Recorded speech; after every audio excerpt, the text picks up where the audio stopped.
Hey, everybody, it's Thursday night. That means it is time for Shop Talk with Haven Comics.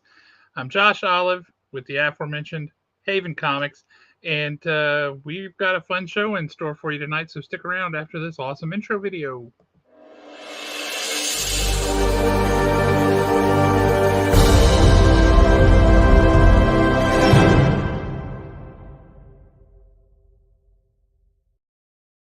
Awesome intro video concluded. Now you're back to just us, and I apologize in advance for that, but it can't be helped, so I guess we should just go ahead and go about our day. As I said, Josh Olive, Haven Comics, and with me, as always, he's like the piglet to my poo. We have Alan Breedlove. What's happening, Alan?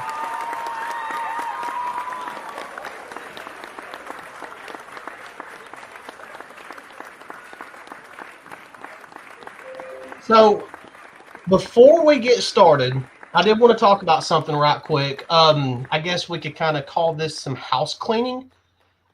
Just the brief setup. A lot of y'all know that Josh and I are both big Disney fans. Wait a minute. Hey, actually, that was probably a pretty good time to leave that running back. Boo! That boo was for the guy that just keeps messing up all the buttons over here. But there's a YouTube channel that I follow called Resort TV One. Love Resort TV One. It's done by a guy named Josh and his sister. Not me. Yeah, not this Josh. But it's done by a guy named Josh and his sister, and her name's Jenna. Well, they were talking on a stream the other night, and I think this really affects YouTubers like them. I don't really see how it could affect us. But apparently there's something going on with YouTube to where even in a live stream, if they all of a sudden hear something that they think is copyright or written, however you want to put it, they will actually take the stream down mid-live stream.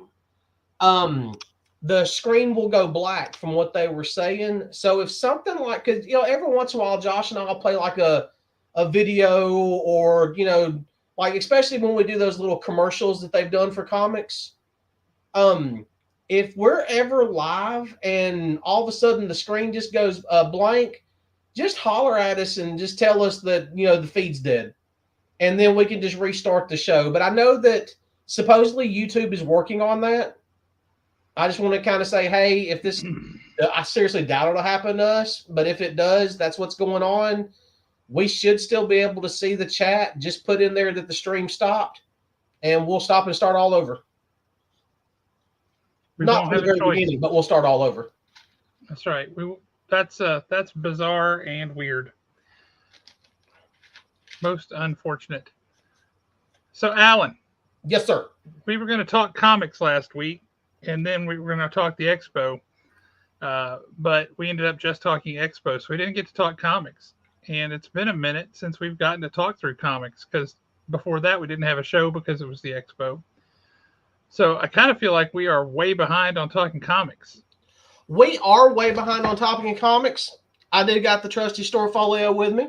Storefolio. I didn't grab a ton.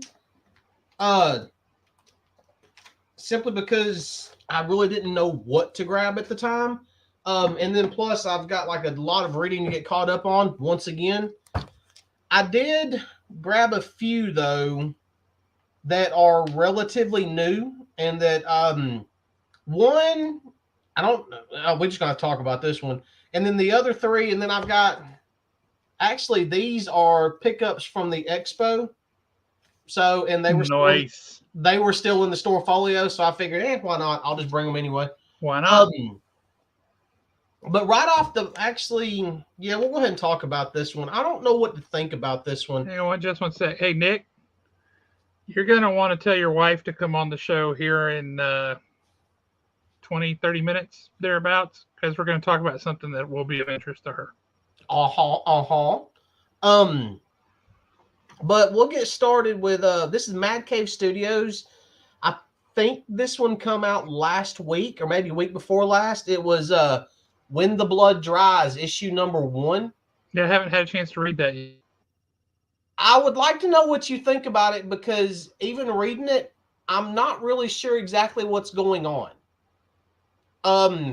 It's not that it's confusing. This is definitely one of those issues where they're kind of setting up the story. There's like two main characters. The vast majority of the issue actually happens in a tavern. It's Okay. If you read it, I would say that the landscape, the vibe, the way the characters look and everything would almost be a cross between, say, like Conan, Dungeons and Dragons, and Lord of the Rings. Okay. You can tell there's going to be an adventure to be had, especially the kind of the way that it ends. But it was, I guess, I don't. Maybe I was expecting more from it. I mean, I thought the art was good. I liked the way it was written. It wasn't slow. It wasn't stupid. But I felt like there should have been a little more story in the very beginning. You can definitely tell there's a story lurking in the background. And you know that there's definitely a backstory there that they're going to have to cover in the next couple of issues.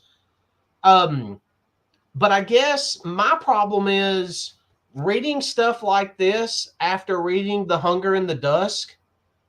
It's kind of, I always want to compare these types of stories to Hunger in the Dusk, and that is not fair to these types of stories. It True. really isn't.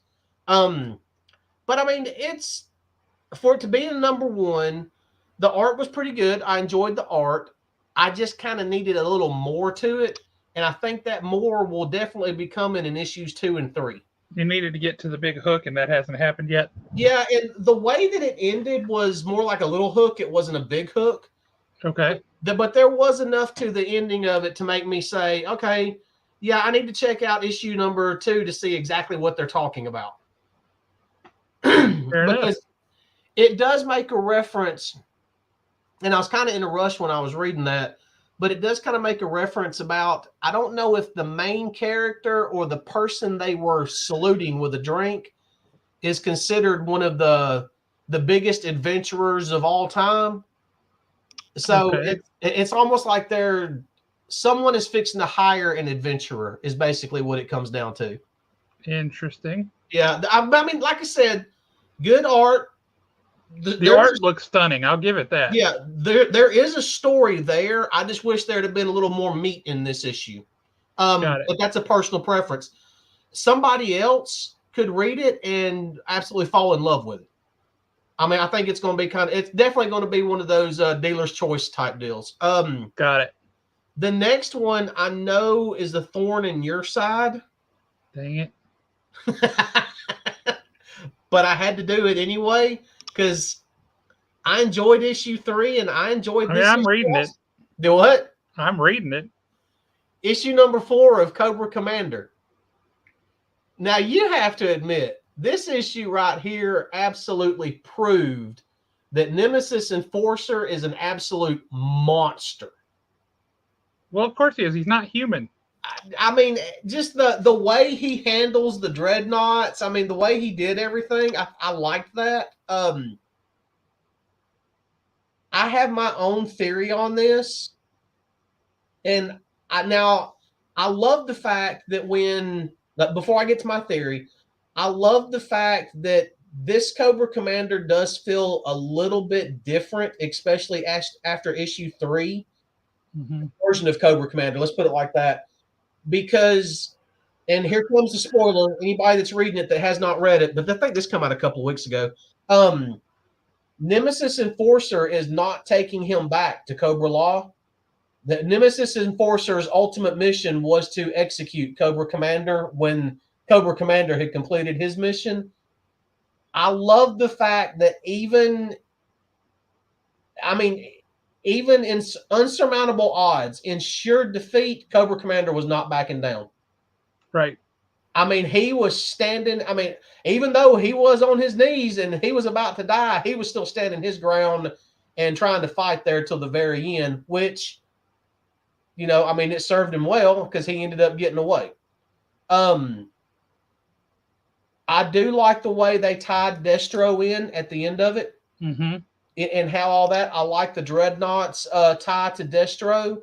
And I love that ending scene where you see the back of Destro looking down on basically the private army or the vehicles, and you saw the Hiss tank and a couple of other things. Yep. I thought that was That was really some well good done. Easter eggs from when I was a kid, like all the different vehicles and stuff. Yeah, that was Yeah, pretty and I great. thought that was really well done. Here's my theory on Cobra Commander, though, and chances are this is not going to happen, but Nemesis Enforcer is basically returning to Cobra Law. Yes, he will return ultimately a failure, but he's going to return to Cobra Law and return to Gobulus and all that. How did you say that again? Gobulus. I'm an excellent linguist. That was fantastic. We'll let Josh have a minute. Ooh. Um, La, la, la, la, la.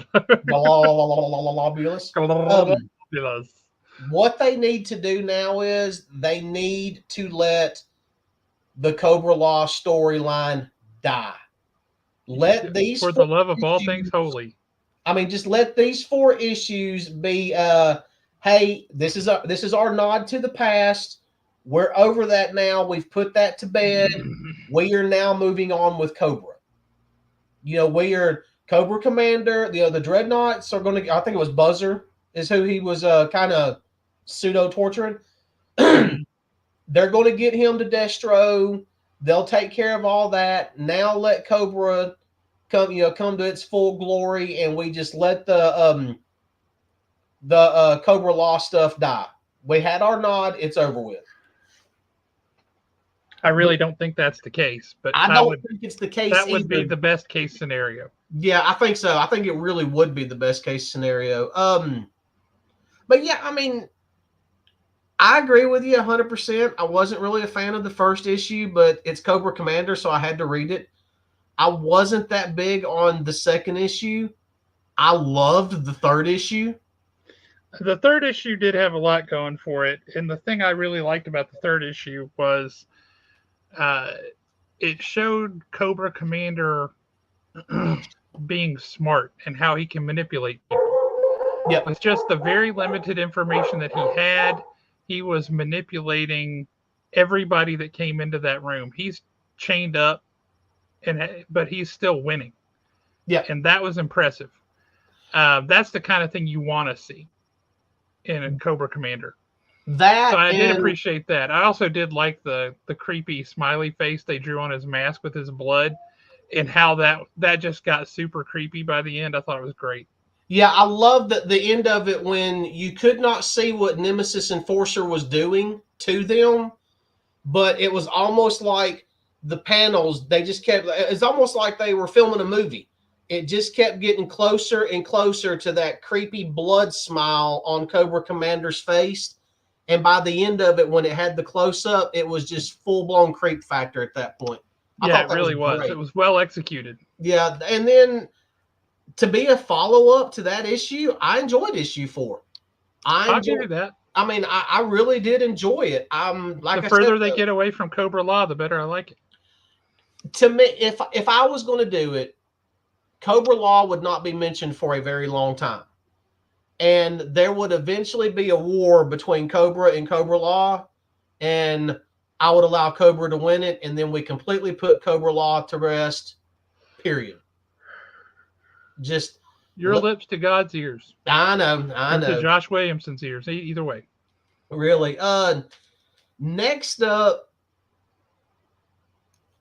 I'm going to be honest with you. When I finished this book, the first thing I thought was, now that's how you come back from hiatus, and that's how you write a comic book.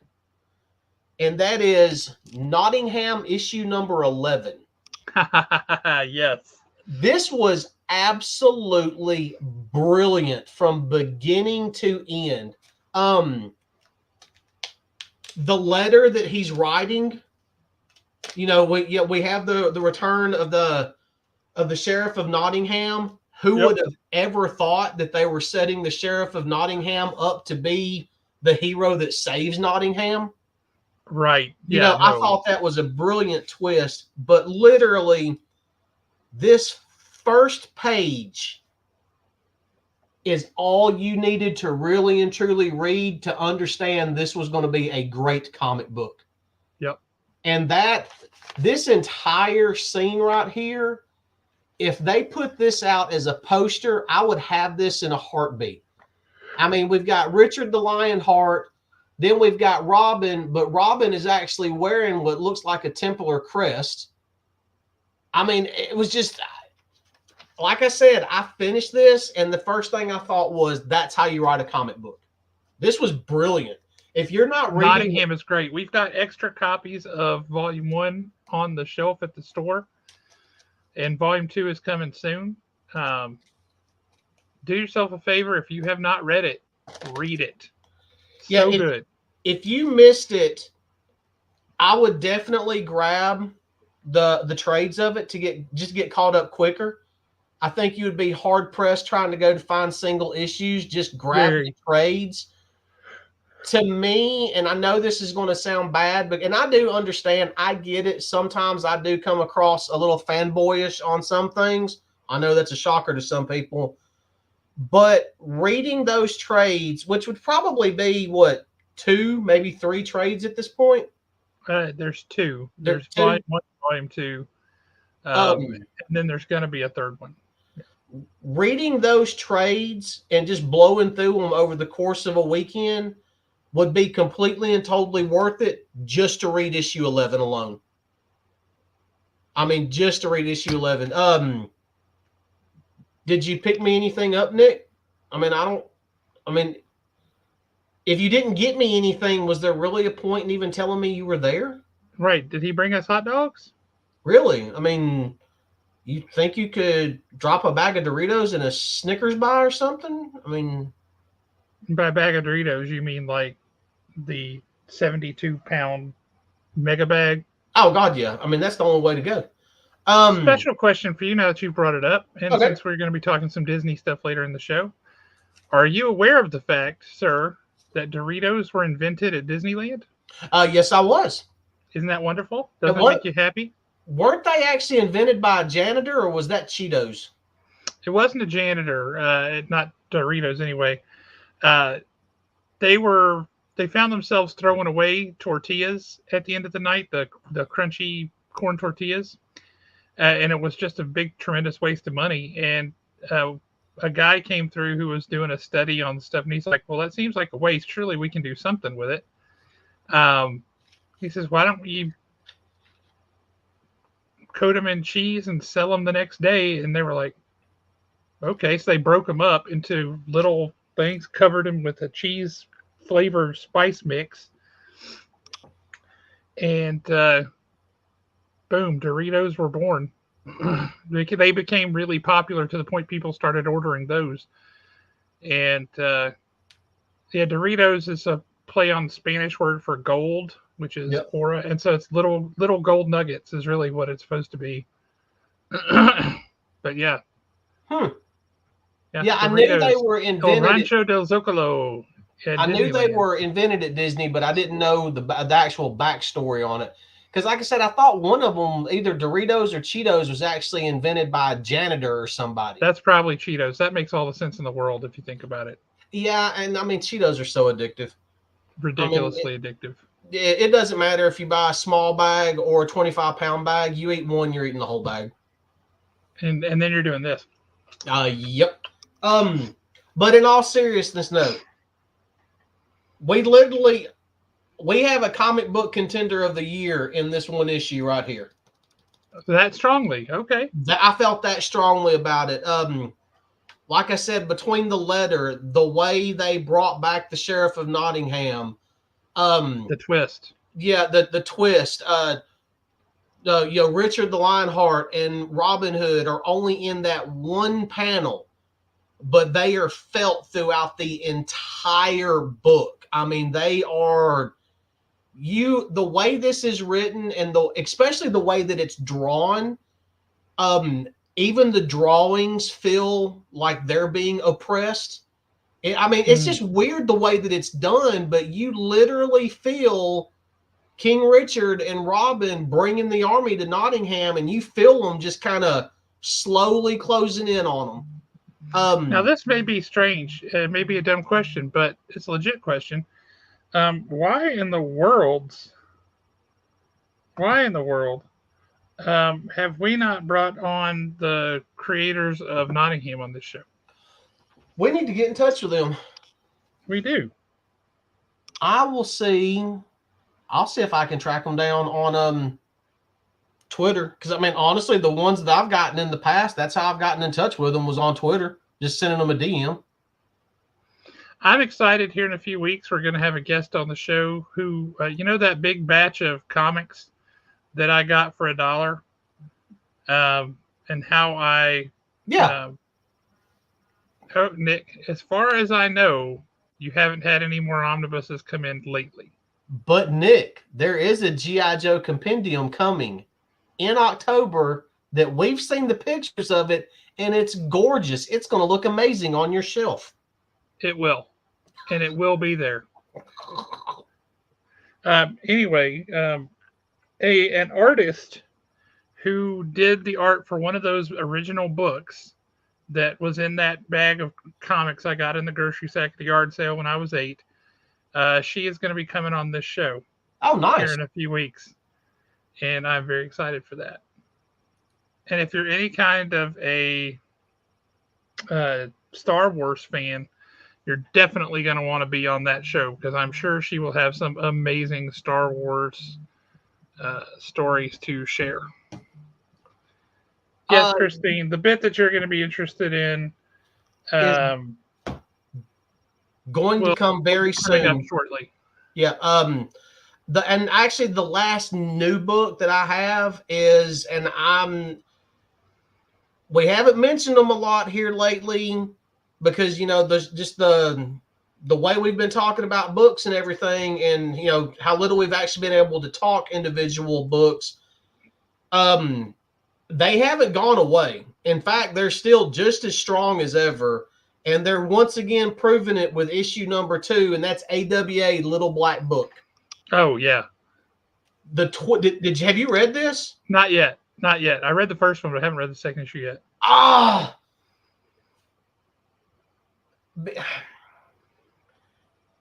Something happens in this book that when I read it, I thought of one of my top favorite movies of all time. Silverado? How did you pull that one out of your rear end? Because I do love that movie. Because that's one of the best movies of all time. My favorite line in that movie. They said he fell off his horse. Okay. No, it was actually a Dennis Quaid movie. All right. If I tell you the movie, if you've seen the movie, you're automatically going to figure out the ending of the book. Frequency? And I don't want to do what? Is it Frequency? You nailed it. It's a great movie, and I had questions about that going into the second issue. I was getting vibes.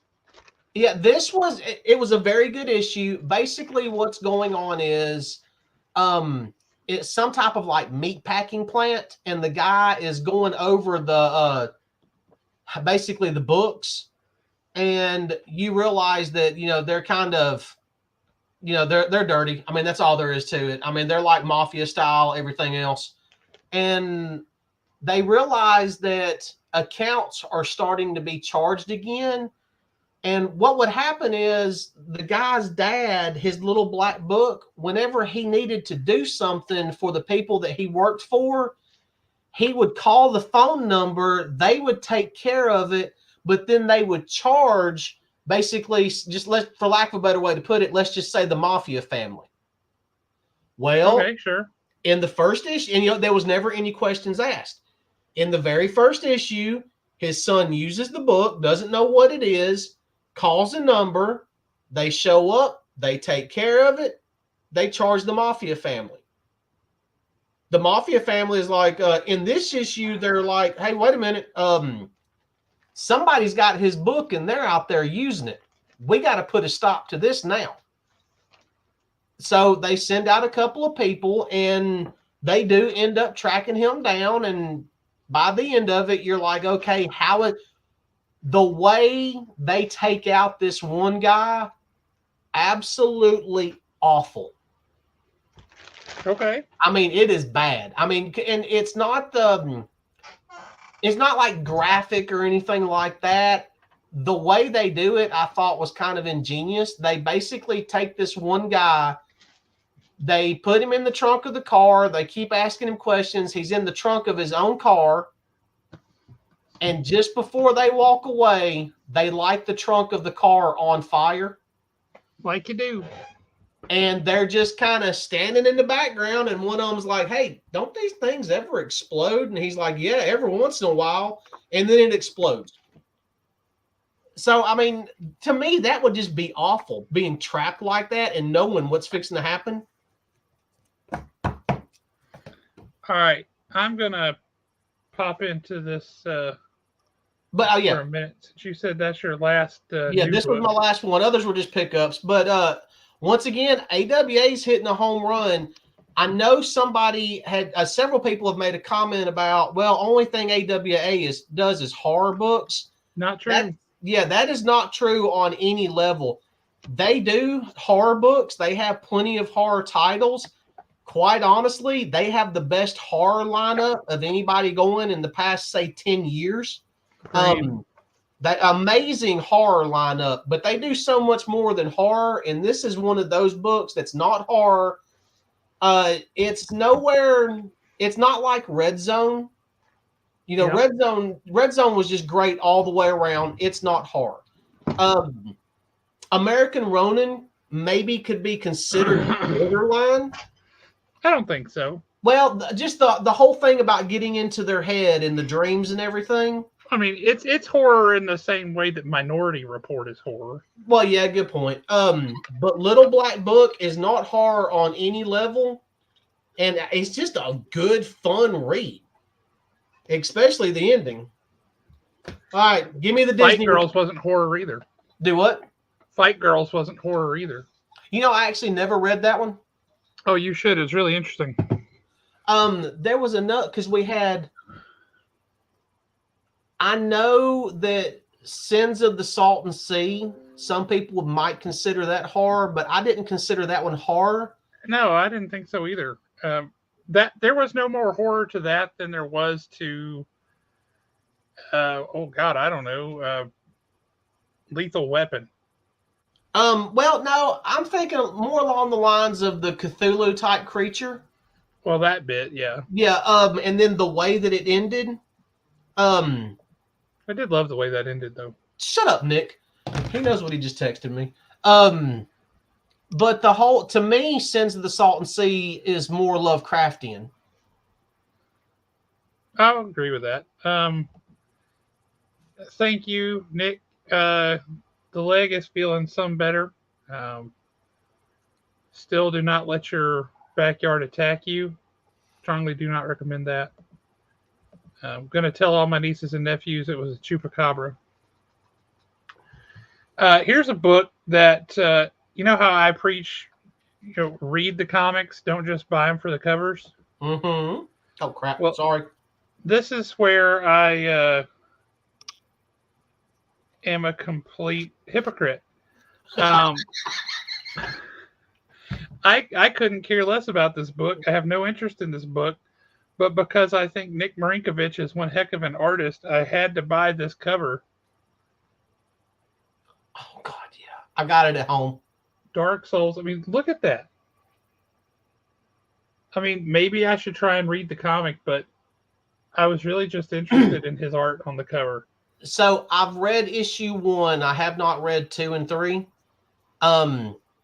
Issue 1 it's worth the read. It's a good book. But here's the thing about it. One of the things that I really like about that book is it tells so much story through the art alone. Yes. I mean, this is one of those books you can be done reading it in like 5-6 minutes. I mean, it's not going to take any time to read, but you're going to catch yourself going back through it, looking at the art. Absolutely gorgeous from cover to cover. Another thing, have you read number 4 yet? No, I picked it up today. Was going to try to read it before the show, and then my life happened. Well, you need to read number 4 because there's a big reveal in number 4. Zodiac. I'm not going to say. I'm just going to let you find out for yourself. I hate you so much. And if you read the first one, and this is spectacular, the second one continues the trend. Let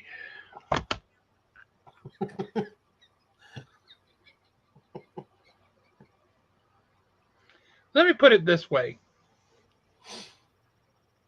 As soon as they make a good G.I. Joe movie, I'll think about whether they should do a crossover movie. Now, you loved seeing Channing Tatum in the G.I. Joe movie. I decidedly did not. You loved it. The only close to decent G.I. Joe movie there's been was Retaliation. Yeah.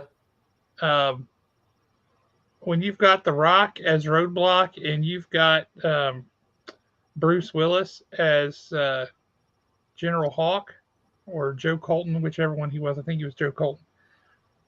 Yeah, he was. That was all right. That was okay. That had the right spirit of a G.I. Joe movie. But so far, they have not done a good G.I. Joe movie. It doesn't give me any faith that if you throw Transformers in the mix, that's going to make it any better. Anyway, Batman First Night, number 2. Guys, this story is spectacular. This artwork is stupendous. If you have not picked up number 1, and it is one of these oversized magazine-sized books, which I'm normally very much not a fan of, but if anything was ever created to be in this format, this book is it.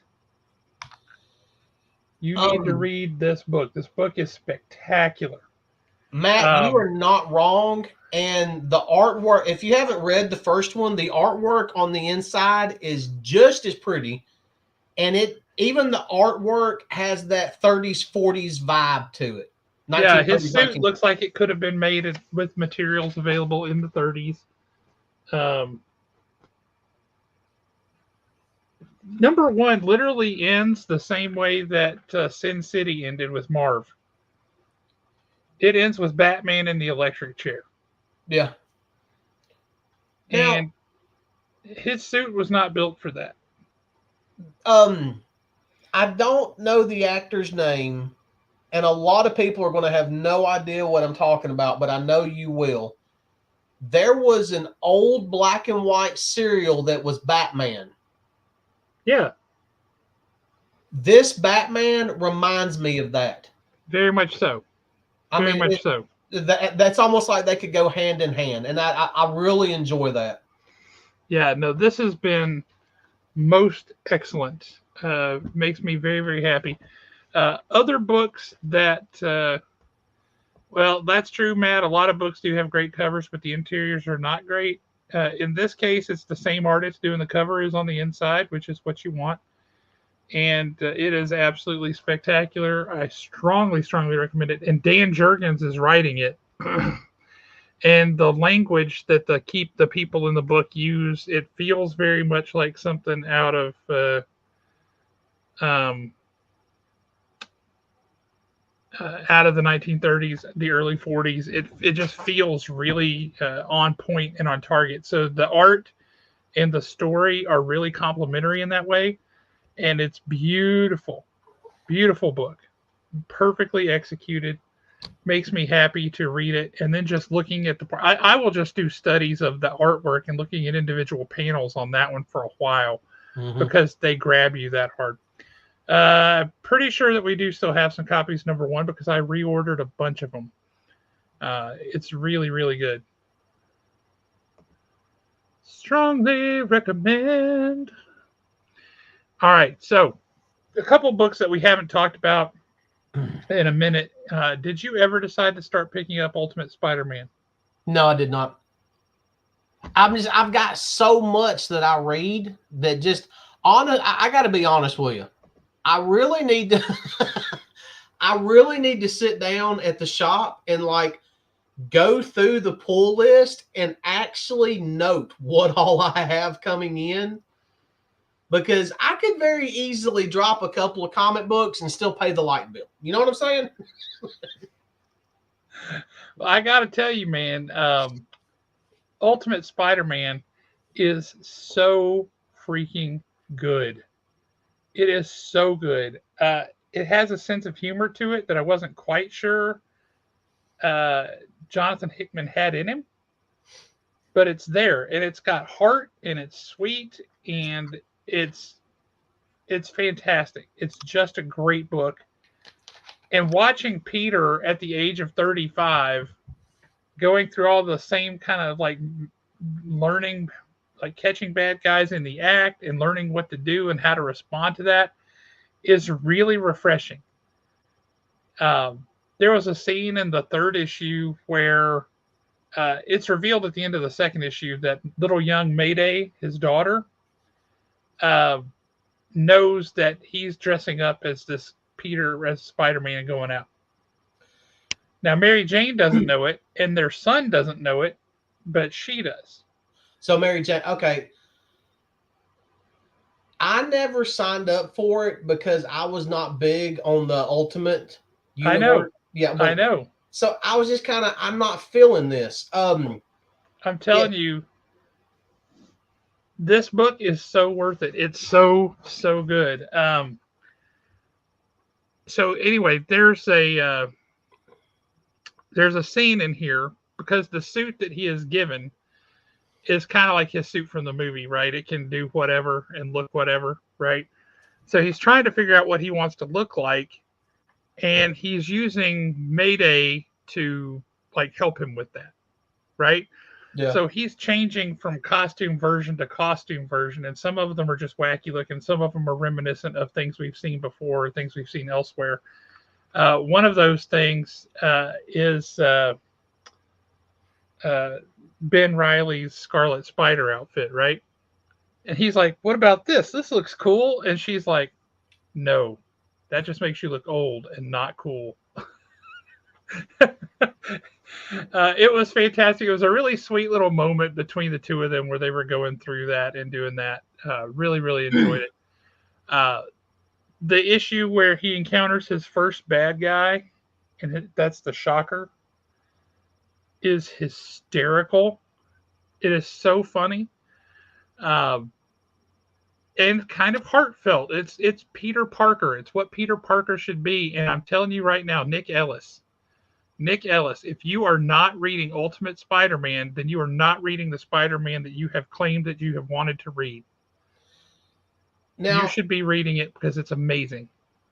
Is issue number 1 still like off the charts, ungodly expensive? Yes, it is, but they are on like printing number 5 or 6 at this point. Well, I tell you what, get me printing 5 or 6 of issue number 1 so I can start, and I'll check them out. Because that was, and I know that we could actually probably start a fight with some people over this. And I've said this before on the show, and I've been preaching to Nick Ellis about this, and he will not do it. Spider-Man Renew Your Vows, the miniseries, was the best Spider-Man Mary Jane story that we've gotten in 20 years. Easily. Hands down. We're going to get to that in a second. But I loved the family aspect of it. I mean, the end of it, if you're not, I mean, if you didn't get choked up at the end of that miniseries, there's something wrong with you. No soul. Yeah, I mean, you understood it. You felt it. I mean, it was powerful. I don't think they captured that with that, 25 issue ongoing series that they did? No, they never did. But it was still fun to read. It was. It was still fun just from the family aspect of it. So that's the Spider-Man that I want to see. This is the closest you're going to get to it. Okay, then I will. If you're telling me that, I will read it. It's a combination of that with the early days of Spider-Man. It's the two of those mixed together, and it's genius. All right, I'll have to check it out then. It's absolutely genius. It's fantastic. Now, you talked about Creature from the Black Lagoon. When did this come out? And He's how one did of the universal creatures I've always loved. I've got that book in my box at the shop, but I have not picked it up yet. I'm excited to give that one a read. When did this come out, and how did it sneak past me? This past week or the week before? I think it was this. I think it's this week. Okay. We should have copies on the shelf. Okay, I'll be headed up there tomorrow. My usual Friday trip. Yeah, no, it's fantastic. So Ultimate Spider-Man, we needed to talk about that because it's so good. It's and again, Nick Ellis, if you are not reading it, then you are a hypocrite because you have said what you want out of a Spider-Man book, and this delivers. And if you're not supporting it, then shame on you. Well, he's still waiting on Superior Spider-Man to come out. Oh, good Lord. Superior Spider-Man's on issue number 5 or something because apparently enough people wrote Marvel and said they wanted to see it come back. I don't get it, but yikes. All right, I am looking at. Oh my God, that is beautiful. I'm on League of Comic Geeks looking at Creature from the Black Lagoon Lives #1. Oh yeah, which cover are you looking at? The Alex Ross cover. Did you see that? Oh yeah, a lot of these are exclusive covers that we can't get. Yeah. Matt, I know that's particularly of interest to you. And then a bunch of them are hidden behind. They're 1 in 15s, or 1 in 10s, 1 in 25s, 1 in 50, 1 in 75s. They're hidden behind paywalls essentially of how many copies you have to order. So we couldn't get those because we just don't have the subscriber base for it. Now, but I tell you, look at the Josh Middleton cover. The Josh Middleton cover. Yeah, flash that one up on the screen because it is exquisite. It is what you picture when you think Creature from the Black Lagoon. In the coolest way. All right, so we've got. There you go. Yeah. Look at that. It's got a little bit of that whole Jaws feeling to it. But then you've got him and under the water, that big old webbed hand. Oh man, that's such a classic cover. Did Ram V write this? I don't recall. I want to say he did. Oh man, he's got his name right there. I mean, that's now. Oh come on. Okay, let me do this. It's not going to want to act right. I'm assuming this right. Yeah, this right here is the main cover. Yes. All right. This is that Alex Ross cover. Oh yeah, there it is. I mean, that's a flat out work of art right there. That's true. That's something that you hang on the walls and display proudly. But this is the cover that actually caught my attention. And I know it's a retailer exclusive, but that is awesome looking. It is, isn't it? So great. I've always loved the Creature from the Black Lagoon. He's one of my favorites. So I guess one other title to bring up is how caught up are you on Wonder Woman? I don't even know, to be honest with you. I really don't. I can't even remember where I left off. The past couple of weeks. Did you read the issue with her and Clark trying to find a birthday present for Bruce? No. All right, you need to read that. Okay. Do you happen to remember what issue number that was? 7, I think. Okay. Yeah, no, I have not read that one. I guess it's a total. What's the term? It's kind of a palate cleanser issue. Yeah. Because everything has been so intense, just like boom, boom, boom, boom, boom. It's a breath of fresh air sort of an issue. It's fun. It's fun. I will say, I like, this is a change of gears. I like Paul Pelletier, the comic book artist. Mm-hmm. He did, it's probably back up here somewhere. He did a book for CrossGen back in the day that I really enjoyed. But he is taking over, it appears, not just on a temporary basis, but as the new regular penciler on G.I. Joe.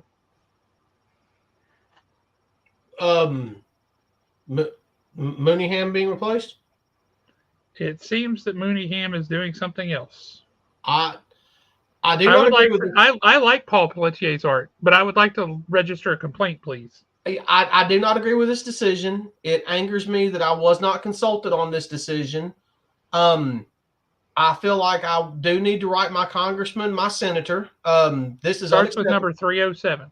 Yeah, no offense, but Mooneyham was killing it with G.I. Joe. Yeah.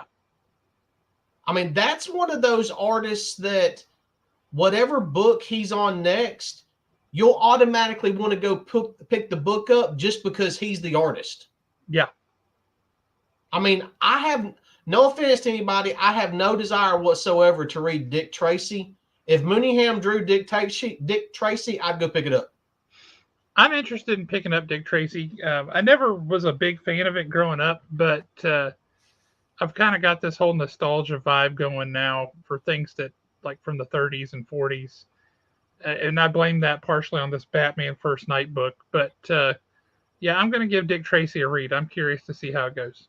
I'm really looking forward to Space Ghost And Battle of the Planets. Battle of the Planets That's going to be awesome. And Flash Gordon. I'm really looking forward to Yep. Flash Gordon. Yeah, it might have been a throwback thing now that I think of it, but Alex Ross posted something the other day of Merciless, The Rise of Ming. Mm-hmm. And it was spectacular. Loved it. Because what Space Ghost should be in the next week or two. Yep. And then Flash Gordon's not too far behind that, is it? No, not far. Not far. Honestly, we need to get Mark London back on here and ask him who he thinks he is to be putting out all this awesomeness this summer. Yeah, that really is rude. He needs to save some for other people. Yeah, really. Speaking of like Charred Remains and Sanction, I'm looking forward to Sanction. Yeah, that one, and I'm looking forward to the Mammoth. Yeah, that too. I will say Sanction. If I were going to just look at the book and say who put that out, I would have said AWA. But it's coming out from Man Cave, and I'm excited for it. Flash, saved every one of us. I mean, we've said it a lot. Yes. Hey, y'all, speaking of Free Comic Book Day, that is right around the corner. That is Saturday, May the 4th. So it's also Star Wars Day. For the love of all things holy, unhide your friends, unhide your wives, unhide your husbands, unhide your children, and bring them all to Free Comic Book Day because we need folks to show out. And you also need to bring your non-perishable food items for Manor House.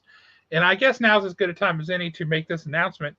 But among all of the prizes that we have as giveaways for our raffle, our charity raffle for Manor House, we have a trifecta of unique Star Wars pieces drawn by the 3 artists who will be up at Haven that Saturday, including Jeremy Bernard, Corbin Michael Delaney, and Tom Price. And I have to tell you, I've already seen Jeremy Brunner's contribution. It is unique. It is interesting. If you've ever wanted a mostly naked hammerhead character, like reclining on a sofa, eating grapes and drinking wine, then this is perfect for you. That is so random and pointless. I've got to see it. I don't know what would possess somebody to come up with that, but that's what he did. Christine has made an awesome quilt for it, so that's awesome. She does that every year. She's amazing. I mean, Christine, how much do your quilts normally run? Because if you could find it, I really need me a Daredevil banky. That's a true statement. You do. You do.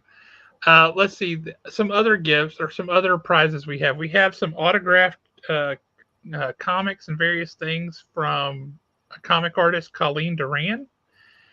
And we've also got some autographed photos from a couple people who were just at the expo that were donated to us by the expo. One of which is Trish Stratus. Do I know anybody who would like that? Let me tell you what. Anybody that watched wrestling in the 90s and early 2000s had a crush on Trish Stratus. But there's also Lindsay Wagner, the $6 million woman, the bionic woman.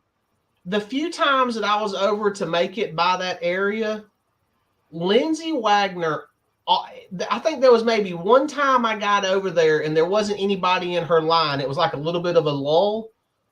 She always had a smile on her face all day long. She seemed like she would be so nice to talk to. Yeah, she did. But we got a couple, and there's another one. I forget what it is now off the top of my head, but there's a horror movie franchise that had a guy there, and he signed a cool thing. I felt like Jeremy was really targeting all of those at you. Like he said, what would Alan like? And that's what he put in there. So who all? Trish Stratus, Lindsay Wagner, and who else? And I forget. The other one was some horror guy. It's a horror picture. Trying to think who horror related was there. I do not recall off the top of my head. I was very distracted by the picture of Lindsay Wagner and Trish Stratus. The other one was just some dude. I was like, I don't care about that dude. I don't care about that guy. That guy has, I have moved on. But anyway, the Free Comic Book Day is looming rapidly on Saturday, May 4th. So remember to come to that. Bring a smile and your checkbooks and your credit cards. And we shall have a great day, and it will be amazing. And we will bring in a lot of donations for Mana House. So, awesomeness. I guess we're ready to move topics now to the other thing I wanted to talk about today. You ready for that? Let's do this. I've been kind of ready for this. Bam, bam, bam, bam, bam, bam, bam, bam, bam. Don't cut me off, YouTube. All right. So, are you familiar with, and if so, to what extent, something called Thunder Mesa and Western River Expedition at Disney World? Is it at Disney World or is it at Thunder Mesa? That's back over around Big Thunder Mountain. Well, it was supposed to be. Wasn't it supposed to? But I thought I'll give you a hint. It was never built. But I thought they reference it in the narration on Thunder Mountain. There's some discussion of it, but it was never built. Okay. I'm seeing comments. Who's commenting? Oh, good Lord. All right. Can whoever brings the most items to Free Comic Book Day, I assume he means non-perishable food donations for Mana House, can they pie Alan in the face? Well, that sounds like a Alan question. Alan, would you be willing to take a pie to the face for Mana House?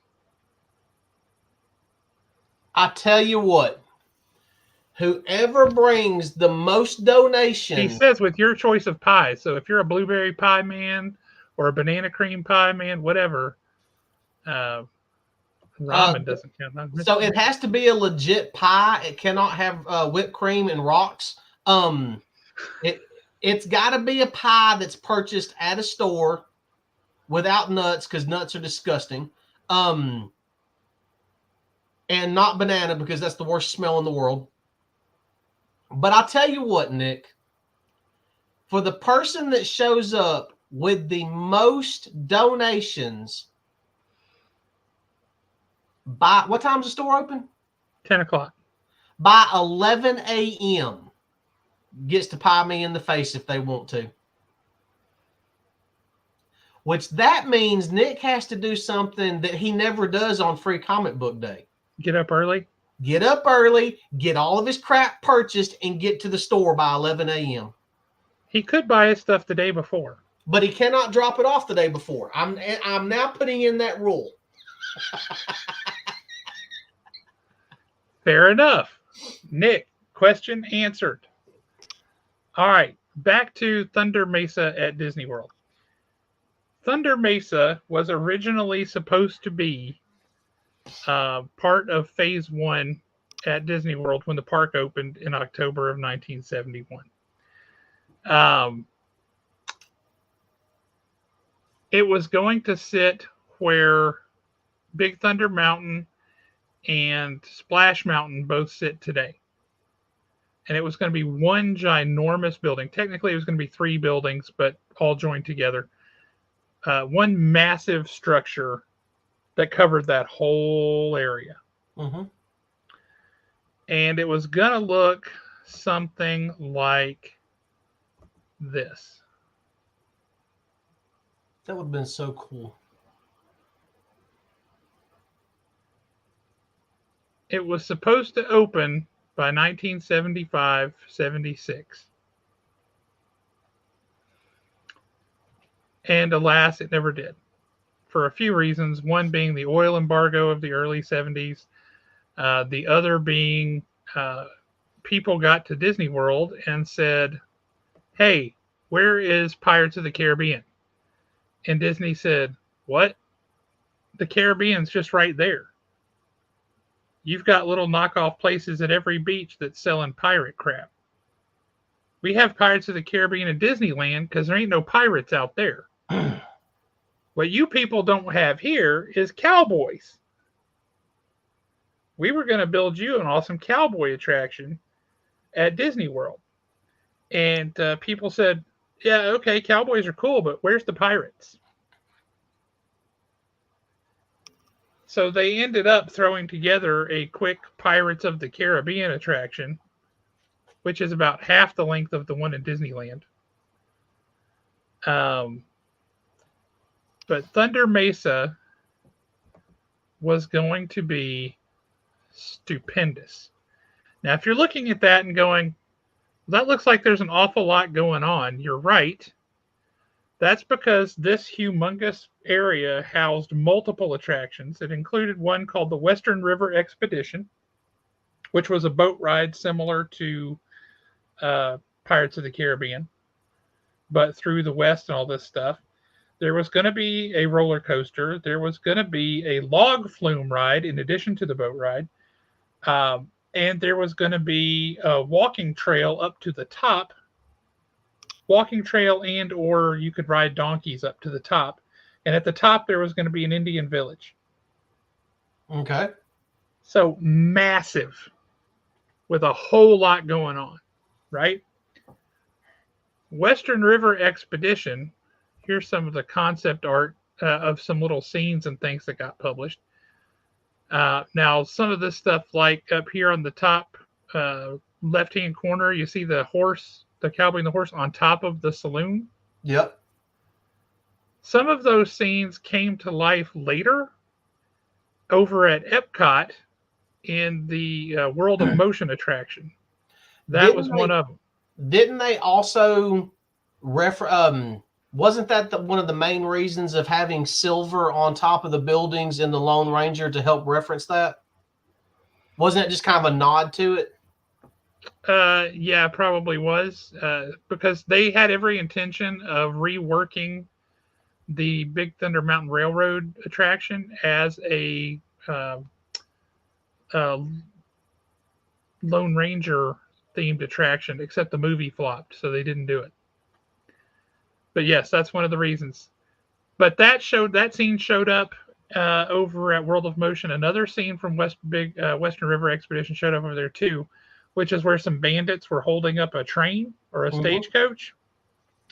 And the bandits had the masks, the bandanas hanging from their faces, but their horses did too. It was spectacular. Like the horses were criminal too, right? They're all wearing these bandanas as well. Was that on the thing that you just showed? It was, but really small, so it's hard to tell. Actually, I don't think you can probably tell at all. Let's see, the bottom left and then up one where you see the guys on either side, kind of facing. Their horses there have the bandanas over their mouths too. In the center, with the bears. Yeah, well, yeah, isn't that like the Wild West photo in the center and then the guy boxing the bear? Yep, Isn't that in Country Bears Jamboree? Like in that front area that you first walk into? it might be. It might have moved over there. It might have moved over there. But there's a lot of cool stuff here. Here's a view of what would have been Thunder Mesa from the Tom Sawyer Island riverboats. That thing would have been huge. It would have been absolutely monstrously huge. And the boat ride, Western River Expedition, would have gone through a show building on the left over where uh, Splash Mountain is now, through an outdoorsy looking area from the look of things, and then into a show building on the right. It had two waterfalls and it had two places where you would up a waterfall. And the whole thing was narrated by Hoot Gibson, an owl. And that owl lived at the preview center on Main Street for a long time, where there was a model of this, so you knew what was coming, until they finally decided that they didn't have the money or the room for it, and they ended up just making the roller coaster. So that's what Big Thunder Mountain is. It's just the roller coaster that was going to be part of this whole thing. Tony Baxter did that. Tony Baxter also ended up being responsible for Splash Mountain, and certain elements of the flume ride that would have been inside Thunder Mesa were also part of Splash Mountain. So there's bits of it that survived. They're there, but not nearly what it should have been or what it was going to be. So, let me see if I, because, and for people that have been there, I'm trying to picture it in my mind. You've got Big Thunder Mountain here. We've got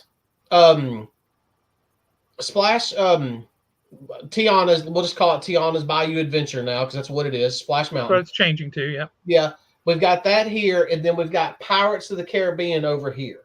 Yep. So this thing should have spanned from Pirates of the Caribbean all the way around. No, it wasn't going to be as far as that. It was really just the area where Splash Mountain and Big Thunder Mountain Railroad is. Yep. But picture there being no break in between them at all. Yep. And the train station, which is currently in Splash Mountain, would have also been built there for part of this, and the train would have also gone through the middle of all this. Gotcha.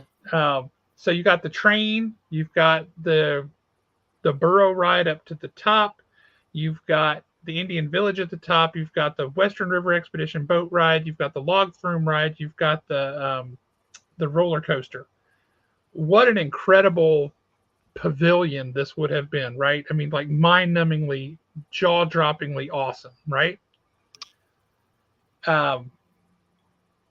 So you say, okay, yeah, this is all well and good, but why are we bringing this up?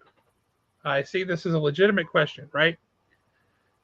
Well, we're bringing it up because Mark Davis died a while back, I think about 15 years ago or so, maybe more. Mark Davis was the Imagineer.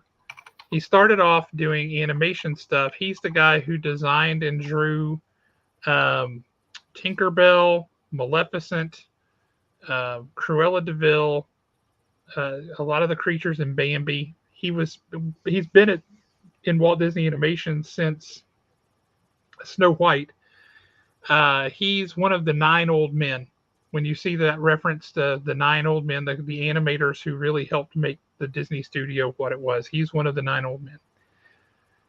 He also designed a huge chunk of Pirates of the Caribbean. Yeah, he absolutely does, Christine. He designed a huge chunk of Pirates of the Caribbean.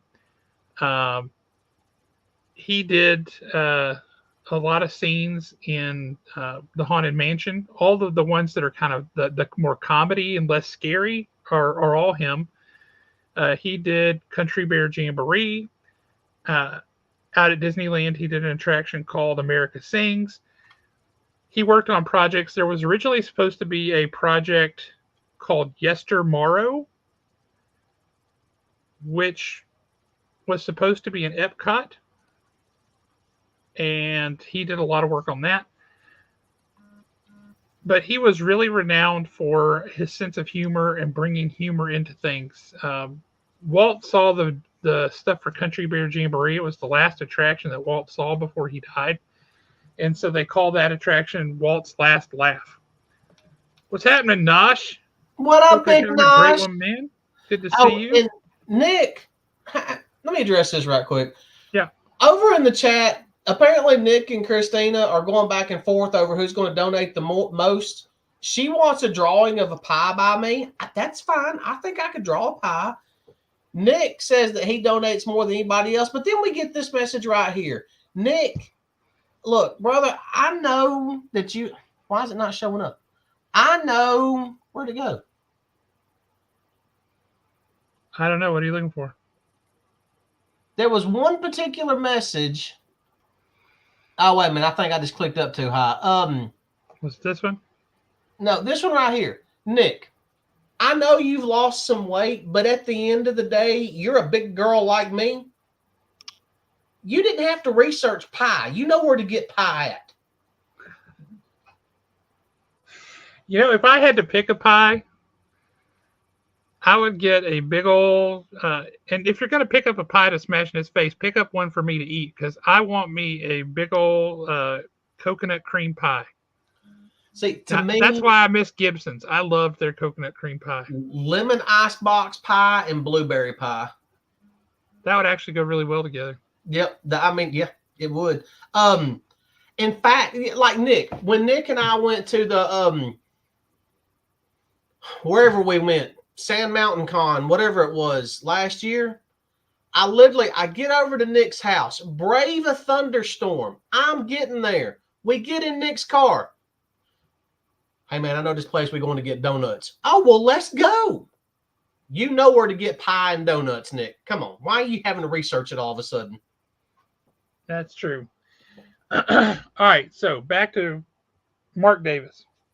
Genius, animator, Imagineer, all this stuff. Fantastic. His wife, Alice Davis, she was a great artist as well, but back when she was younger, art still wasn't a thing that the women could get into very much.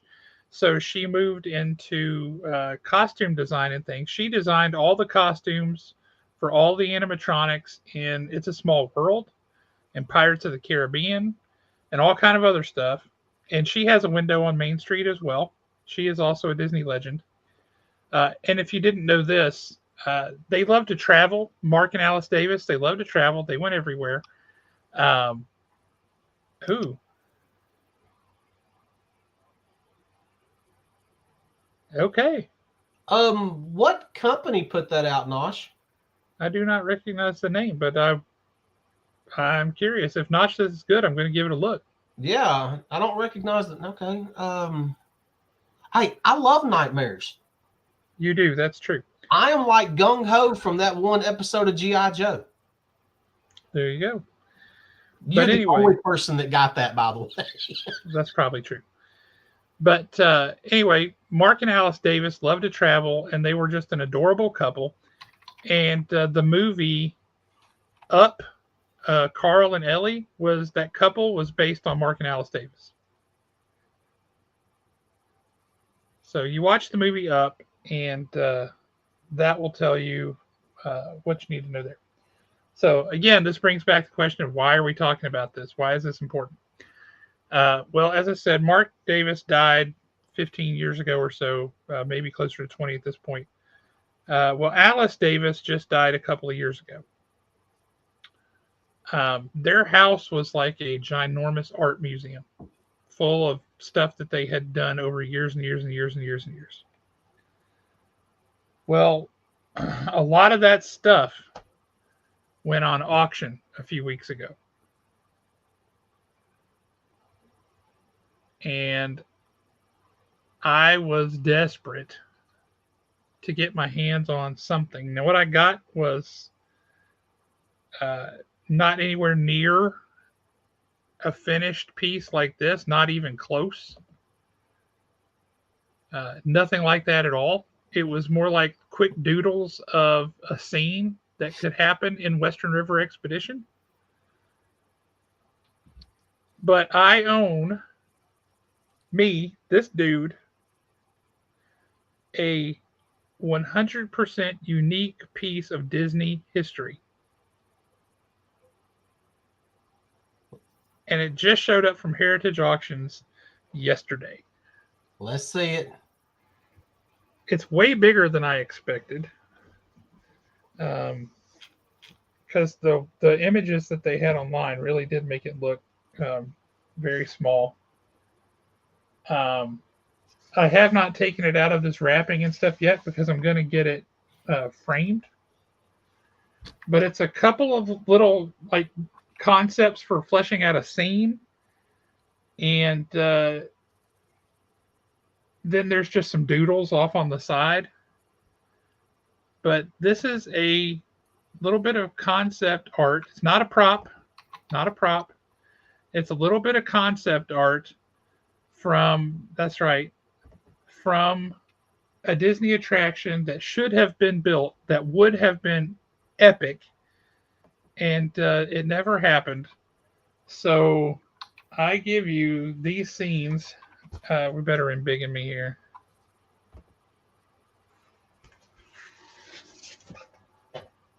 From Western River Expedition. I know it does not show up well here, and I apologize for that. Back up just a little bit. Tilt it. There we go. Much better. Is that? I can't tell. Is that one of the bears from Country Bear Jamboree? No, there's no bears on here. Oh, because that one just kind of like the big nose, or maybe it's a clown. Yes, that one right there. Yeah. Now that's just a random sketch of a cowboy. Now this one up here, there, I'll zoom in. Actually, I don't know why I'm doing this. I'll zoom in the camera and show you there. That's just a little doodle of this cowboy. And then there's this cowboy here. Gotcha. I can see it better now. Yeah. Now, you see little doodles of this guy here. Supposed to be kind of a snotty looking dude with his mustache. And then here's the top hat on the snotty looking dude. Yep. And there's another kind of top hat. Well, here is the scene, the first bit of the scene. It's two cowboys dipping this dude, the fancy dude with the top hat, dropping him down into a well. Kind of like in Pirates of the Caribbean where they've got the mayor of the town down in the well. Mm-hmm. Right? And then this seems to be from either before that or after that. But you've got this quick little thing here where the dude comes in and they're shooting at the ground to make him dance kind of thing.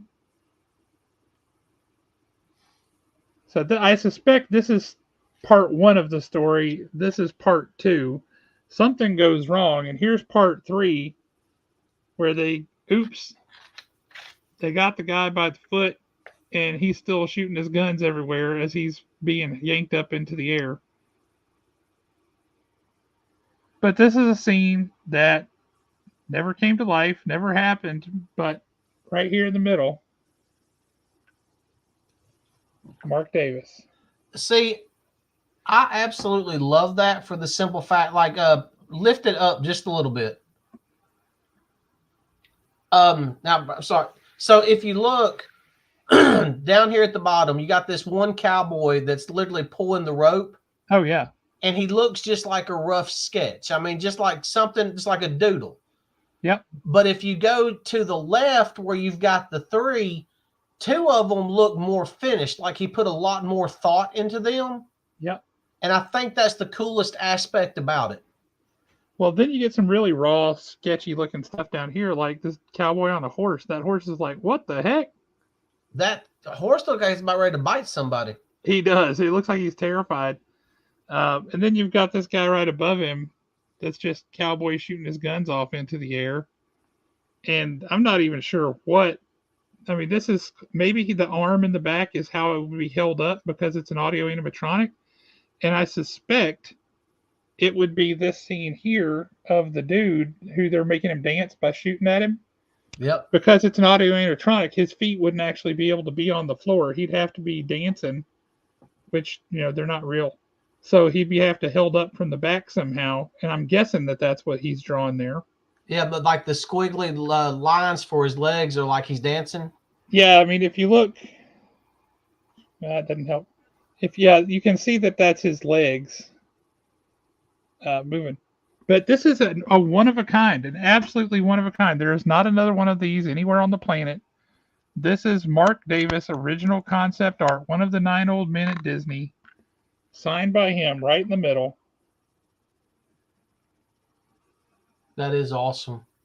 And this just absolutely blows my mind. Uh, I could not be more excited for this. This is a legitimate piece of Disney history from one of the all-time greats to ever do anything in animation uh,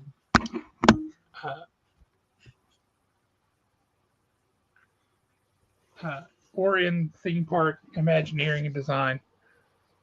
It's just spectacular. Um, there were pieces that went in that auction that were a lot more finished than this, and they went for 3 and 4 times what my comfort level was to pay for them. And so I just fondly watched them go. But I was bound and determined to get my hands on something, and I did. And I'm very happy. I'm very, very, very happy to own an original piece of Disney history that is one of a kind. There's nothing else like that on the planet that's exactly like what I got. And so, yay! I'm excited. I wanted to share that with you guys. I'm actually on Heritage Auction site now, just looking to see what they have. And I put in Mark Davis Disney, and I got some Disney stuff back. But I mean, here is one where he actually drew Prince Philip. Yeah. Yeah, I mean, I'm seeing a couple on here, but nothing like that. And there's one on here that I'm considering myself. But it's nothing like that. I mean, that's absolutely gorgeous. I love that. And you need to definitely get it framed. Oh, for sure. And then hang it at my house. Well, I might need to do that for safekeeping. But yeah, and I mean, I'll waive my normal storage fees just for you. Well, as long as you do that, I'd feel better. Okay. But yeah, no, it's just doodles. It's him just fleshing out some ideas for what could we do, what would be a funny scene to throw in here. It's not like it's this amazing finished art, but holy smokes, it's the brain behind it, and you can see what his thoughts were and how it was going to happen. Oh my goodness, I'm so excited for it. Y'all just don't even begin to know. Western River Expedition and Thunder Mesa, by far my favorite thing that was never built. And it was so close. It was so close. And I will say that's the thing, that when that ended up getting put down, that broke his heart. That broke Mark Davis's heart. He had so much time and energy invested in this, and he could envision how amazing it was going to be. And when they put the red light on that, and they put the green light on a halfway version of Pirates of the Caribbean, that just absolutely broke his heart. And then when they came back later and all they were willing to build was just the roller coaster, that was just like the final nail in the coffin. It crushed him. It crushed him. And that was really unfortunate. That was a terrible thing to do to that guy who had been there with the company and given so much to it since 1938, 1937. So let's take this a different route for just a second. For people that may be interested in getting something like that. Yeah. Naturally, you would go through Heritage Auctions. Yes. When you go and to be honest with you, I've never created one. I was actually doing it now just so I would get some type of update in the future. When you went to create your select your interests, like naturally we're going to select comics and comic art. I did. What else? I mean, did you select the art and fine art to be able to find out stuff about like stuff like that, or was that just something that you were tracking beforehand? I was tracking it beforehand, so I knew it coming in. I did not select fine art There's something else. There's another topic in there that's like theme parks or something, right? Because there's also one for coins and all kind of stuff. Yeah, so these are the ones that it gives you. You've got art, fine art, or art, fine and decorative, coins, comics and comic art, currency, domain names and intellectual property. That could be interesting. Um, entertainment and multimedia, musical instruments, arms, Civil War military, Western type stuff, historical, jewelry, timepieces, luxury accessories, movie posters, nature and science, real estate, sports collectibles, and wines. Huh. I don't remember what else I put in there, but I definitely got that. I was very interested in that.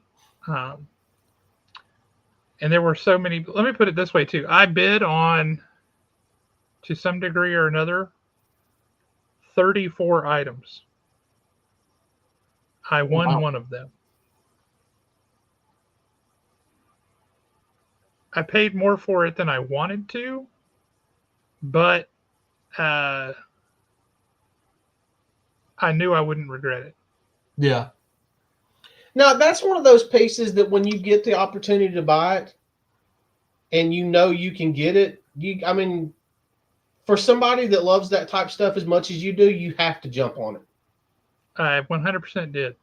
it. I 100% did, and it's like I said, it's way bigger than I was expecting it to be. I really thought it was going to be more like on an 8.5 by 11 or something, but I think that's like an 18 by 24 or something like that. It's way bigger than I thought, and it's gorgeous. It makes me very very happy.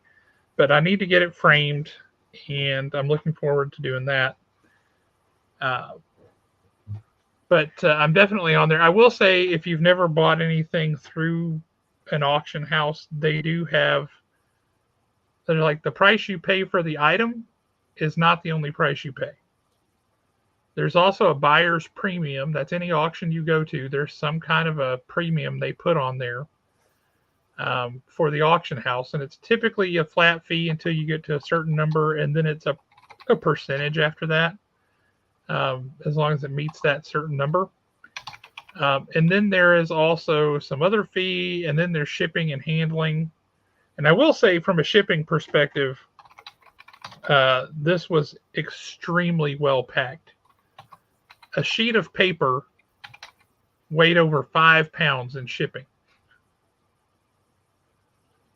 It was extremely well packed. So kudos to them on that.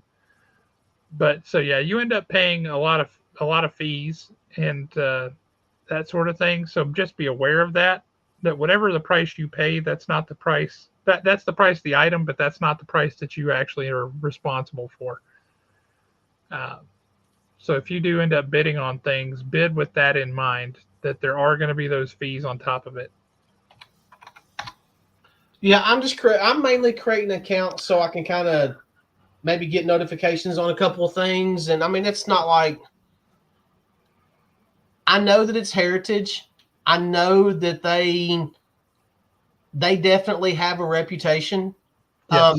And they have a very good reputation and a very good name. They've earned what they have, but I still don't like buying stuff online like that.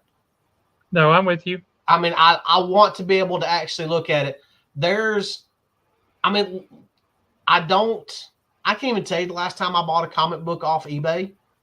It's not because there's anything wrong with eBay. It's just I'm at the point in my collection where I want to be able to pick it up and be picky about it. I mean, yeah, there's still tons of stuff that I want that I'm just going to buy what would be the equivalent of reader issues. But still, there's other things that no, I want to be able to put my actual hands on it before I commit. But I would still like to have the option of being able to see all that stuff. I want my cake and eat it too, basically. That's what it comes down to. That's fair.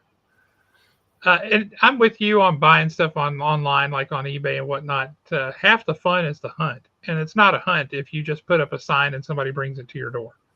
Yep. Finding something in a back issue bin or a dollar bin in the wild, that's fun. So yeah, Or I'm with you on that. And I don't know what, and I've talked to a couple of people about this in the past, and we're all guilty of it, whether you realize it or not. You are all guilty of it. You're at the comic book store, you walk past a book that you have literally walked past 10 times and you have never looked at it in the past, but on that 11th time you walked past it and you went, yeah, you're coming home with me. And you don't know, there's just something, we're all guilty of doing it. I know I've done it plenty of times. I've gone the other way with it too, where I've had a book in my hand and I've been like, I really should pick this up. Now I just can't do it. And I put it back. And then a year or two later, I really, really, really regret not picking it up. Mm-hmm. The one that leaps to mind on that front was Hardcore. You remember that book? The Valiant book back in the day? No, I don't remember that one. I think it was Hardcore. CORPS Core. Oh, yeah, I remember that. Yeah. That book came out and I had it in my hand a good 10 times and I put it back on the shelf every time. A year later, that book was selling for $250. And I was just like, no. Did you ever go in? There used to be a Books a Million on 72 in Madison. Yes, there was. So and I'm going to tell this story and then I'll just hang my head in shame. But I remember being in Books a Million one time, and they did have like a very small section that was some comic books, and they would have some new comic books. It was in the very back corner. We were up there one time, and we go looking around. I go walking back there, and I see this book. It catches my eye. It's by Image Comics.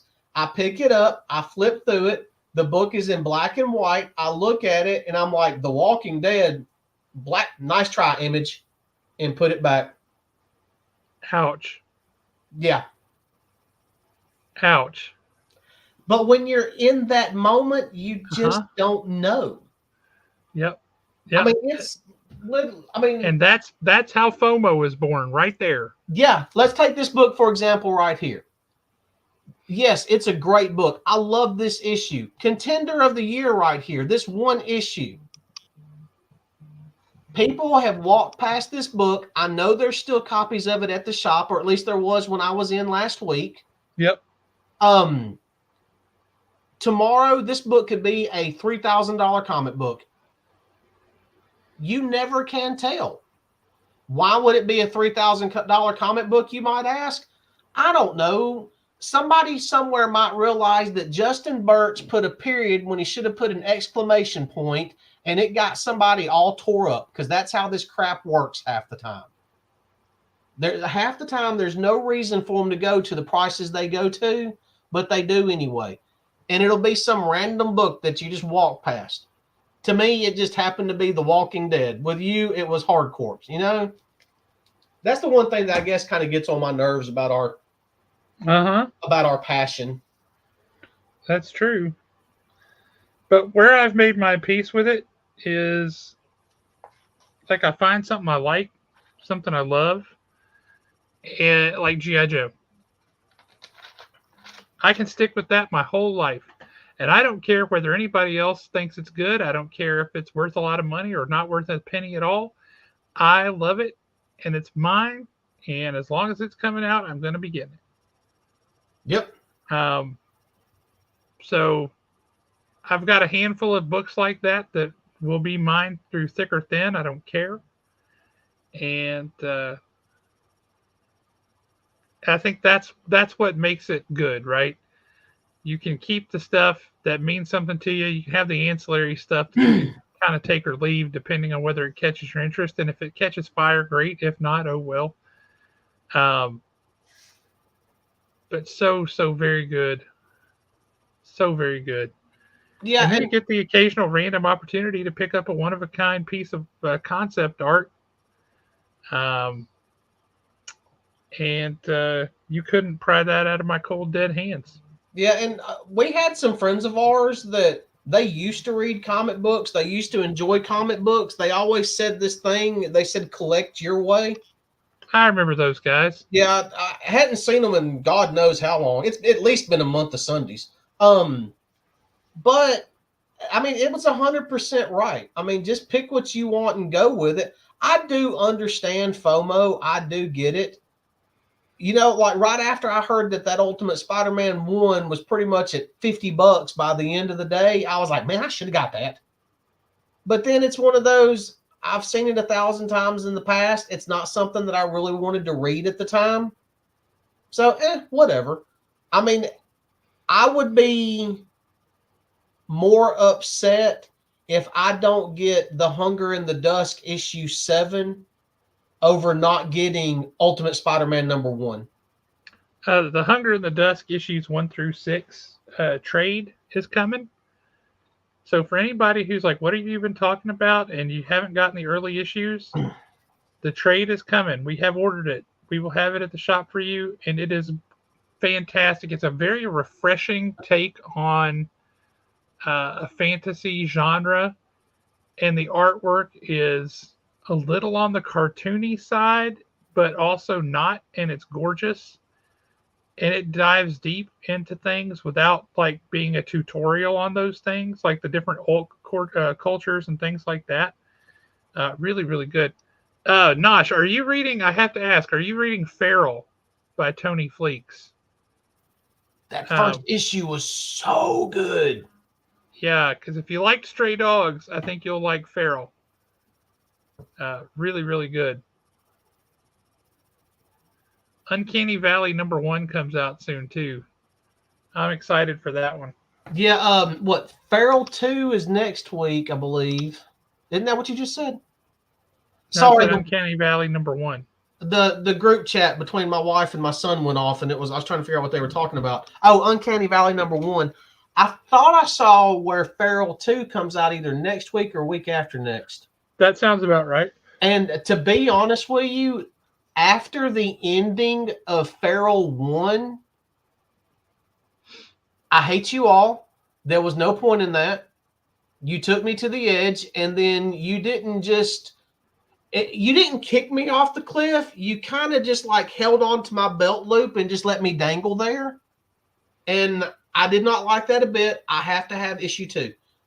That's one of those comic books that... Do we need to bring Tony Flakes back on so you can tell him that? Yeah, we really do. That's one of those... Yeah, we really do. I hate, and I mean loathe, when a book comes out and it has an ending like that, and then you're going to make me wait a month? That's them doing their job, man. Who do you think you are? I mean, it was just like Dan Panosian with Black Tape. Oh, yeah. Black Tape was so good. The audacity of that man to put it out once a month. Yeah, Nosh, if you like Stray Dogs, Feral is by the same guy, and it's spectacular. It really is. And Nosh, I promise you, the entire time you're reading this comic book and you're looking at the art, the way that it's done, on some level, you will feel like you're reading a Disney comic book. But a horrifying Disney comic book. Yeah, an extremely horrifying Disney comic book. More like... It's like the giant scary fight scene at the end of The Fox and the Hound. Yeah, or say if Disney met New Line Cinema. Whew. Yeah. But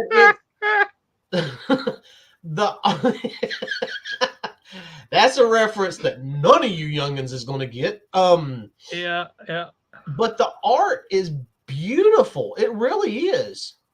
Yeah, it really is. It's glorious, and it's part of the fact that it's kind of this almost Disney style looking animated cat artwork, combined with the horror elements, just makes it terrifying. It's like Secret of Nim and Watership Down kind of terrifying, where you're like, this is supposed to be a cartoon. I am not supposed to feel this nervous, this anxious. And the way the suspense is built when she cannot find him. Oh, yeah. I mean, dude, it starts off really good, and you're like, okay, All right, I can see. I think this is going to be pretty cool. Gut punch. Whoa, what just happened there? You flip another page. Gut punch. You flip another page, and you're like, oh, that's oh. And then you flip the last page, and you're just like, I need to walk off into the other room for a minute. No, I'm not crying. Yeah, it's rough. But this whole like domestic cats, peaceful, happy cats being thrust into a world like Walking Dead, yikes.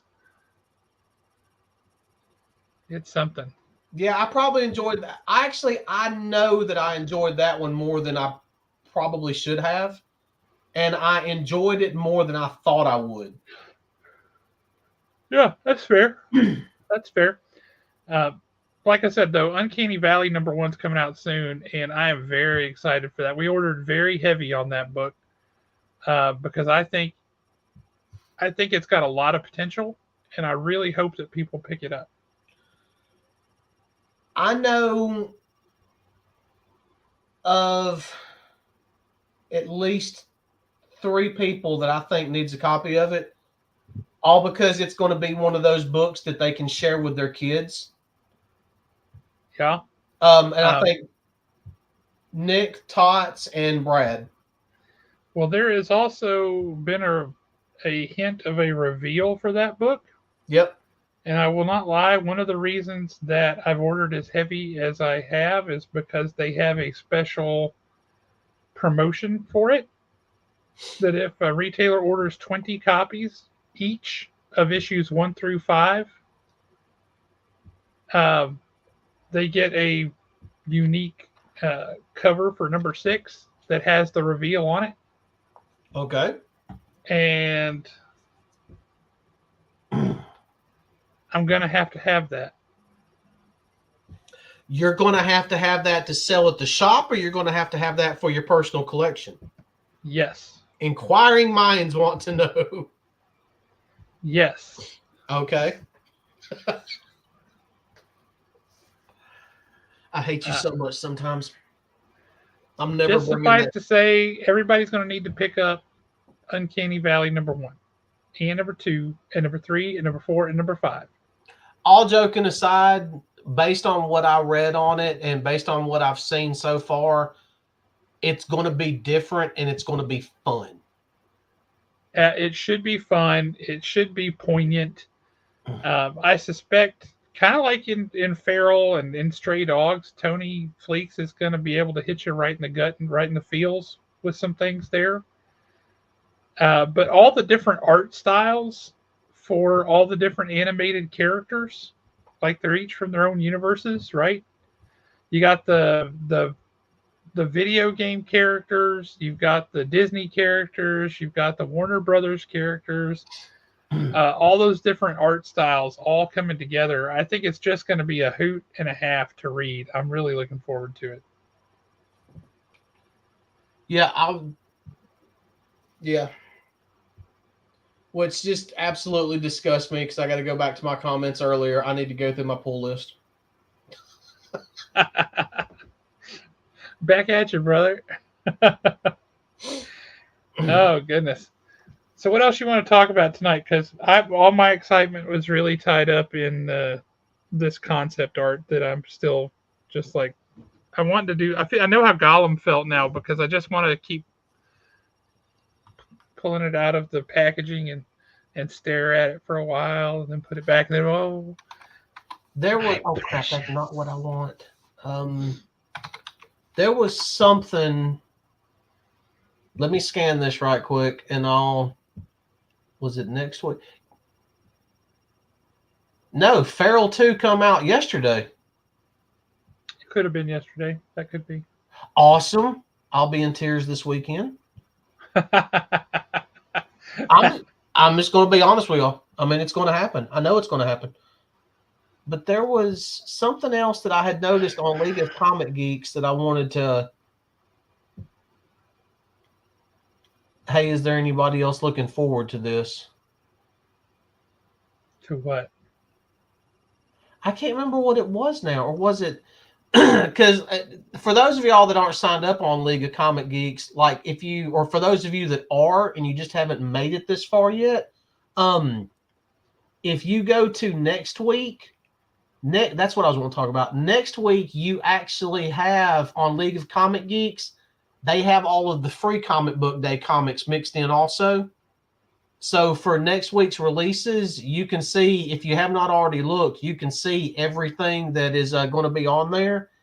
And there is an Energon Universe #1. It's going to be a special. You know what makes me mad about that?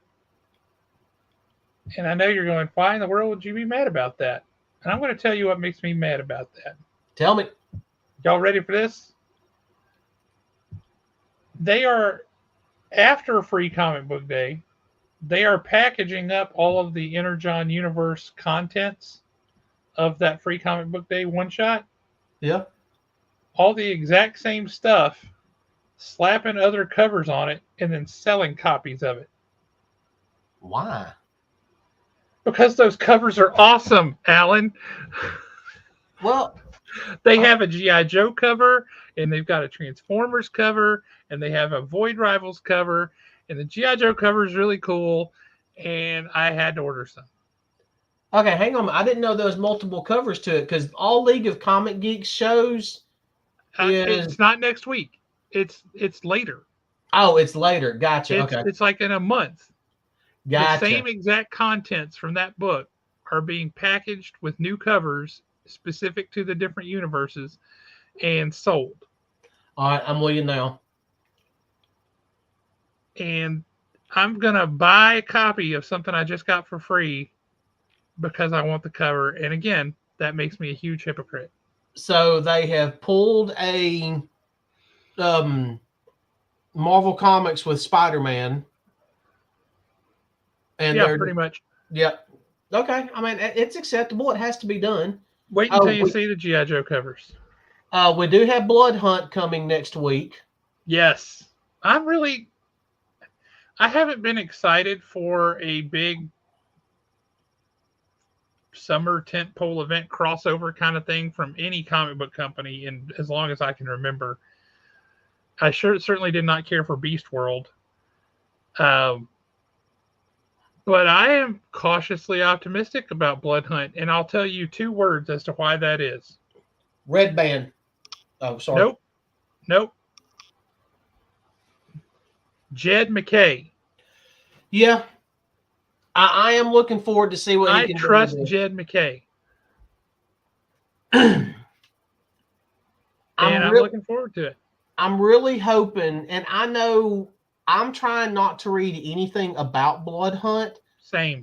I know the name. I know kind of the premise, but I don't want to know anything else. So I'm really hoping that with it being Jed MacKay, yes, this is going to span a lot. There's going to be tons of heroes involved in this. But if we don't get an epic cameo by Moon Knight, I'm going to be upset. Well, we already know that Hunter's Moon is in the book. Yep. And Tiger's in the book. I will say there are several spin-offs of Blood Hunt, like miniseries tie-ins to Blood Hunt, that again, normally I'm like, yawn, tired of this. If it's not part of the actual story, why do I care? But there's a couple of them that I'm interested in, like the Wolverine one and Union Jack the Ripper. They've got a freaking Union Jack Blood Hunt miniseries called Union Jack the Ripper, and I don't know why. I've always kind of liked Union Jack, but you make it Union Jack the Ripper, and suddenly I have to read it. What up, oh, Blue Hellion. What's happening, brother? Hope all is well. Hope you're holding down the fort out there in Nebraska. What? Oh, and Space Ghost does come out next week. Space Ghost. Oh, that's what I was wanting to ask you about. And I mean, the people watching probably don't care about this. Did you order any copies of the third printing, or I'm sorry, the second printing of Duke 2? Yes, I did. No, I'm sorry, Duke 3. Second printing of Duke 3. Yes, I did. Okay, good. Because for some reason, I think I've lost a bag of comics around the house somewhere. And yes, for those of you that are judging me right now, you can judge me all you want. But when you read as many comics as I do, losing a bag of comics is very, very feasible. It's not outside the window of possibility. I will say that. Exactly. Yeah. No, that's not even uncommon around here. I'll be like, where did that go? And then I eventually find it. I'm like, oh, there it is, because I've been wanting to read that. And plus this the cover for the second printing of Duke 3 Yeah. kind of looks pretty cool. Yeah.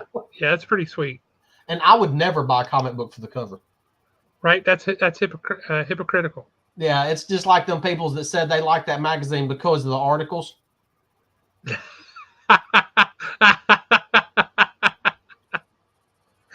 Oh, that's hysterical. I will tell you, we've probably talked about it on here before, but I'll never forget at the Tattooed Lady comic shop back in the day when they were still around, rest in peace. Mm-hmm. They had vintage copies of that magazine in the back, right? They had vintage Playboys, and it was a thing. People would go in and buy the one from their birth year, birth month, that kind of stuff. But they had a sign up right there over those comics that said, if you are under 18, no casual browsing. And then underneath that, it said, no serious browsing either. Oh, it was great. See, this needs to be a review for us on Google or something. This is great. Well, we need to start getting Google reviews. Yeah, really. Oh, that's That fantastic. would be pretty awesome if you could get YouTube reviews. People actually come in and review your channel and leave a review. Why can't they do that? Is that? Well, that no, I'm talking about like 5-star review instead of just giving a like. Yeah, I know. I don't think you can. Well, I think you just hit on your big idea for a website there. Yeah, really. That because everybody on the planet's on YouTube. Call it "What Should I Watch on YouTube?"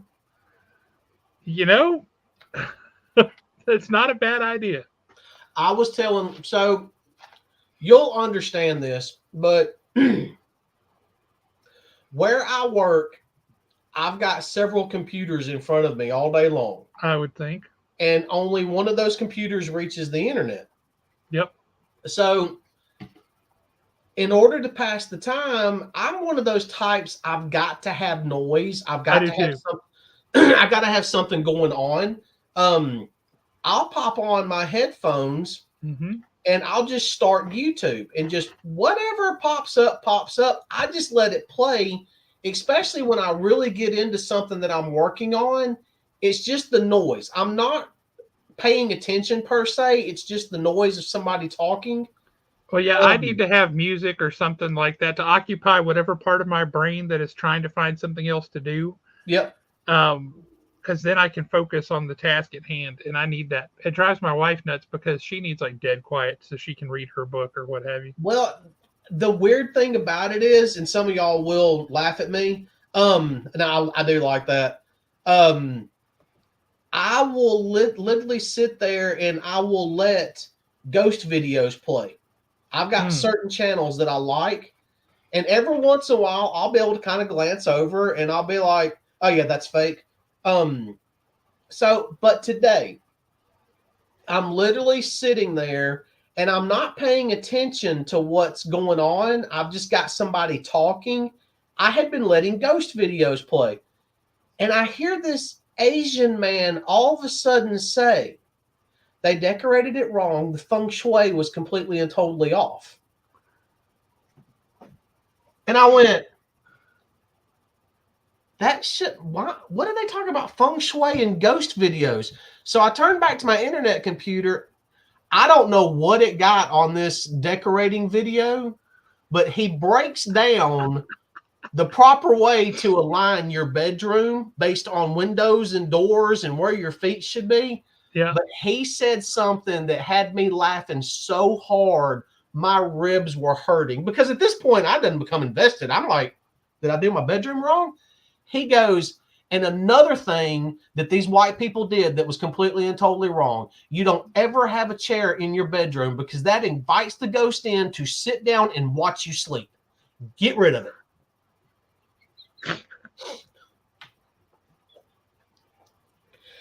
And he was dead serious.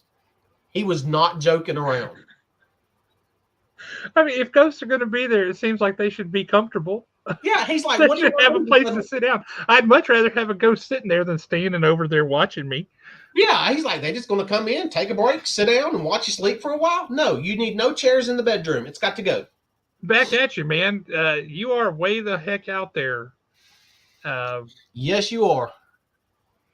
I will say, if you get the chance to come to the Huntsville Comic and Pop Culture Expo next year, it's the 10th anniversary of the show, and it is going to be epic. That is going to be a big show. I'm already looking forward to that one. Yeah, I would tell you I have it circled on my calendar, but duh. Yeah, really? Of course I do. Next year it's the Saturday before or the weekend before Free Comic Book Day. I'm just gonna have to take off that whole week. I was thinking that, load in will end up being Thursday. We know that. I was thinking of taking that Friday off. So then that way, and probably just go ahead and taking that Thursday afternoon off. Just do it like I did this year. Work up to a certain point, then run up there, drop the stuff off. Yep. Next year, I'm thinking that I'm going to take Thursday afternoon off. Once we get you set up, I'm just going to go hang out with Jeremy for like the next couple of days and just be like right next to him, because that'll be the easiest and cheapest way to meet all the friggin' guests that are going to be there. Well, that's true.